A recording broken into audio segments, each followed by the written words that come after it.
Hey, it's Mike Vanetis, and today I'm going to talk about how to market and sell homes in times of uncertainty. Just in case we happen to get into a situation like that.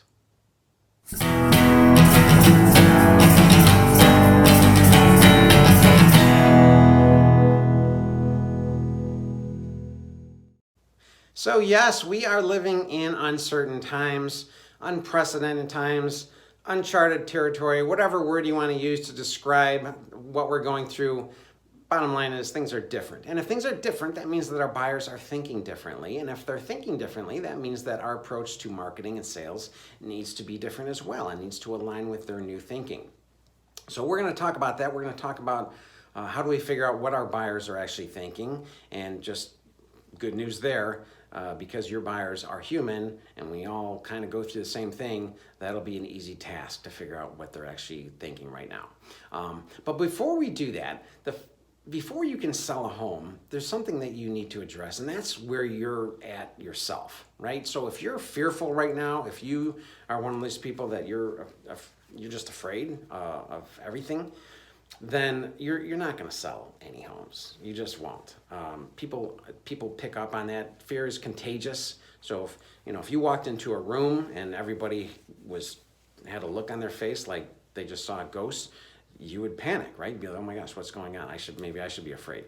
And funny example, I was driving with my 14-year-old son the other day, and he was on his iPhone, as he always is, and just thought I'd humor myself, and all of a sudden, out of nowhere, I was just like, ah! And all of a sudden, he was like, ah! And he looked around like, oh my gosh, what happened? And we both had a nice little laugh after that.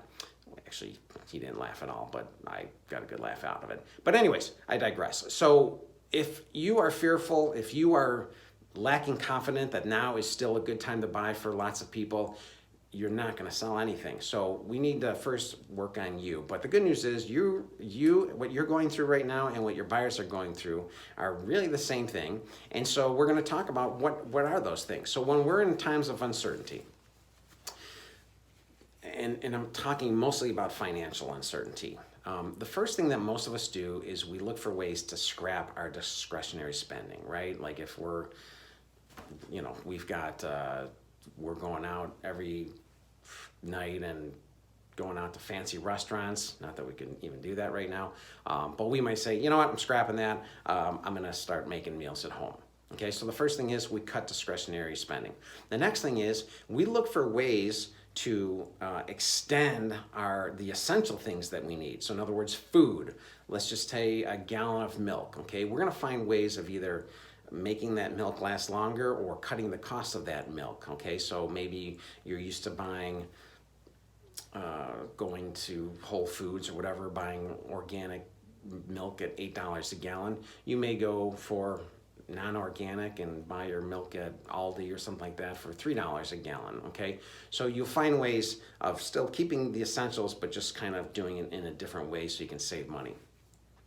The next thing that most of us do is we reduce risks. We just look for ways to reduce risk in our life. So a good example with coronavirus is, a lot of us are staying home. We're wearing masks when we go to stores, when we have to go out to stores. Those are all ways of reducing stress or reducing risk.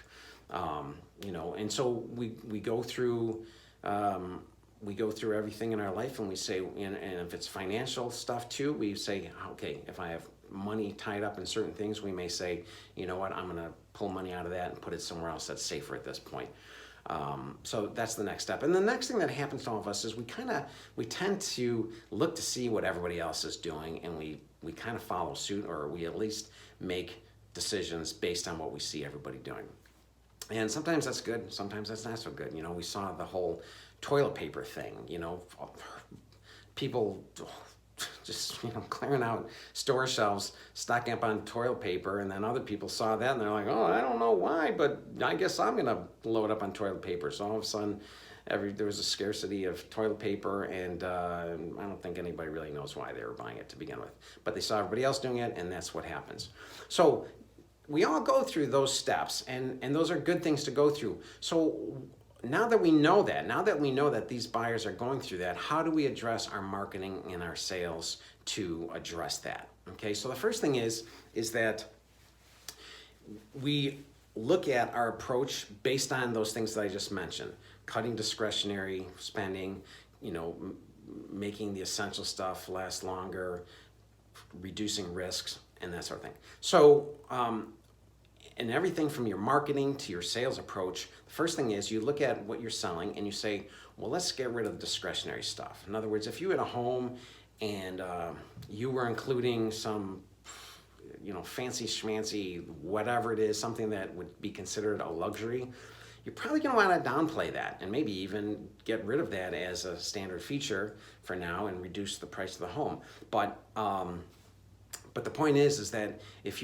you're marketing, we have this fancy schmancy thing and this luxury item, but your buyers are in a mind frame, a mindset that I need to not buy any fancy schmancy stuff, that's going to work backwards for you, right? That's not going to work for you. So you really want to focus on the things that are the essentials. Okay, so you may, like, one of the things you may do is maybe your home includes a home office, but you don't really tout that, generally speaking. Well, now maybe you do tout that. Maybe you feature how you have this big home office because people are working out of the home and that sort of thing, and they're going to find that appealing. Maybe you talk about how energy efficient your home is. So I work for a builder, Bigelow Homes, that we build one of the most energy efficient homes in the country. And so I'm going to focus on selling how those homes will save people money on a monthly basis. So you change your marketing approach and your sales approach to get rid of the discretionary stuff. You focus, you highlight on the essential stuff that you have to offer. And then the next step is you're gonna escalate the message. So whatever those new highlighted things that you are, those are the things you're gonna be touting. Whether it's advertising, you're gonna spend all your marketing efforts and advertising efforts on highlighting those essential things that your company has to offer, or the homes that you have listed have to offer, that sort of thing, if you're a realtor. The next thing is, again, you look at it and you say, how do the homes that I have listed reduce risk? Okay, so we're just going down this list and saying, remove discretionary stuff, highlight essential stuff, and then the next step is to what do your homes do to reduce risk? Well, maybe it's talking about how appreciation values have remained stable even during recessions. Maybe it's highlighting how your home will save them more money on a monthly basis. Maybe it's this home is actually more affordable than the apartment that you're renting every month, so you're in much better shape by owning a home. Those sorts of things.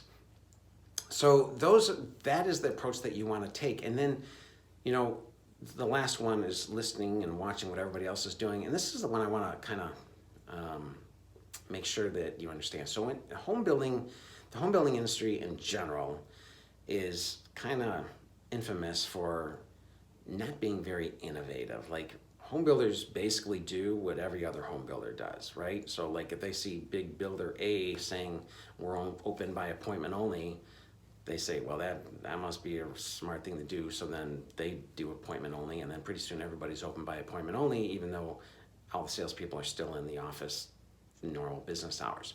So you have to think through and look what everybody else is doing and take the best of everything. There's some builders that are doing some really smart things and they're different than everybody else, and take that. And then someone else is doing something that's innovative and doing more, a unique spin on the virtual tours and that sort of thing, and take that. And then the other thing is, look what people outside of your industry are doing, because that's usually where the good ideas come from. So use those, go through your marketing and your sales approach, and check off all those items and see if you're doing it right. And I promise you will sell more homes. All right, good luck.